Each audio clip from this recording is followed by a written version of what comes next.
This is Jeff Mucci from RCR Wireless News. We're in Palo Alto, and today we're meeting with Eric Snow, who's Program Director for the Open Patent Alliance. Eric, thank you so much for joining us. Pleased to be here. What is the Open Patent Alliance? Well, the Open Patent Alliance was formed by a group of industry leaders with a vision to make 4G technology more accessible and affordable. What that means in practice is that the OPA is interested in the proliferation of 4G technology by creating a competitive marketplace that offers consumer more choices and lower prices for 4G products and services. Our primary means of achieving these goals is really the creation of a more open, fair, and transparent intellectual property licensing model for the 4G industry. Okay. Which companies make up the OPA today? Well, the OPA currently represents a growing group of 4G leaders from all segments of the industry, including mobile operators, infrastructure vendors, consumer electronic, as well as silicon manufacturers. Currently on the board, we have Acer Corporation, which is now the number 2 PC vendor in the world. We have Elviron, which is a pioneer in the WiMAX base station. We have Cisco Corporation, as you know. Everybody knows Cisco. Clearwire, a WiMAX operator. And we have Huawei, which is now the number 2 infrastructure vendor in the world. And then some statistic might be even number 1. And then we have Intel and then Samsung Corporation.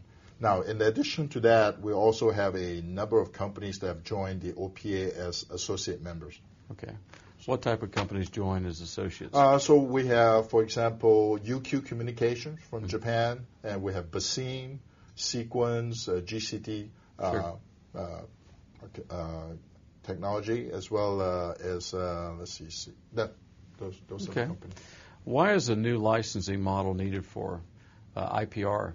Licensing model needed for 4G? That's a very good question, Jeff.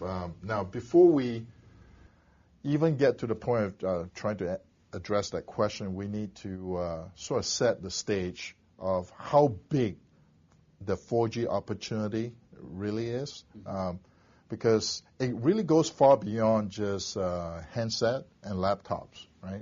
Okay. We envision 4G to include a whole new group of companies that have not engaged with the wireless industry in the past, right? And in the past, the licensing cost for wireless industry, and I believe it still makes up about 15-20% of the device, of the cost of the device. Now, arguably, it might be okay or tolerable if you are just selling voice-oriented devices. But as we all know, it is computing-centric devices that's driving the growth in wireless industry today, right? So now for those companies to incorporate 4G technology into their products, these high licensing costs can be a significant barrier of entry, right? So what the OPA is doing is we're working very hard to remove those barriers, because we're interested in inviting as many new players into the marketplace, because it's essential for the development of the market so that we can offer consumer more choices and lower prices. Okay. What are some of the other specific things that you're doing to change the market? Well, the OPA focuses primarily on 3 activities. One is the creation of a patent pool. And what the patent pool will do is to aggregate as many of the essential patents from as many licensors around the world. And then what we'll do is we'll make available all these patents, make them available to licensees in a cost-effective and cost-efficient manner. So if you're a WiMAX equipment manufacturer, instead of going to negotiate individual license with all those companies and investing all that time and legal fees, you come to the pool, right? You get one license, and everything's very cost efficient, right? So that's step number one. Right. Step number two, what we're working on is we're building a collection of tools and resources to help educate members as well as the industry on IPR-related matters.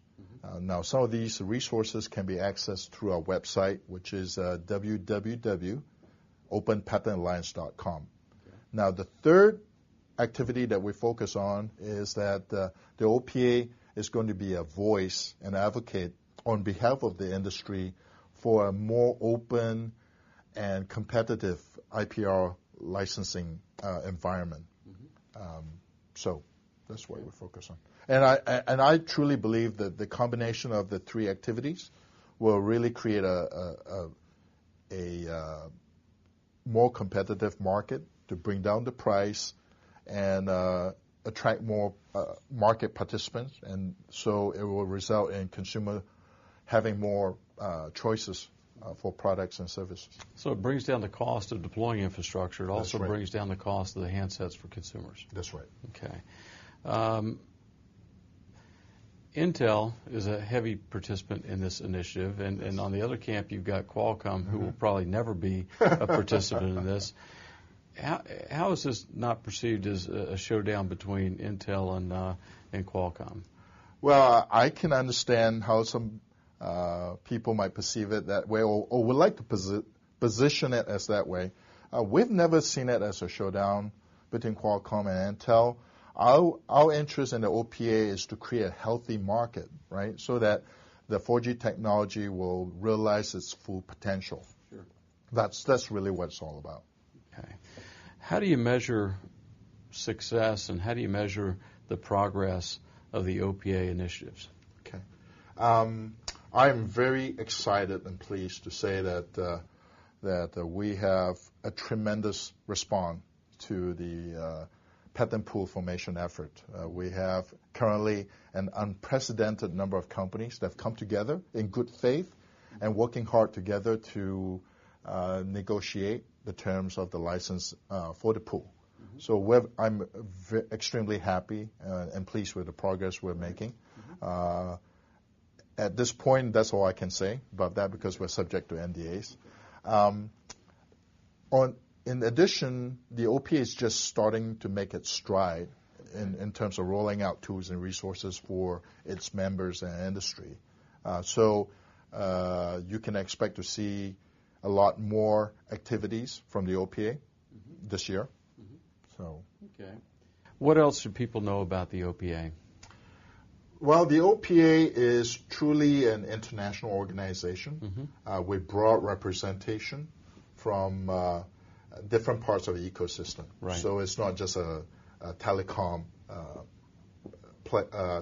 companies organization, right? So if you look at the board, we have computer manufacturers, we have consumer electronics, we have mobile operators, we have semiconductor companies, we have networks, we have infrastructure.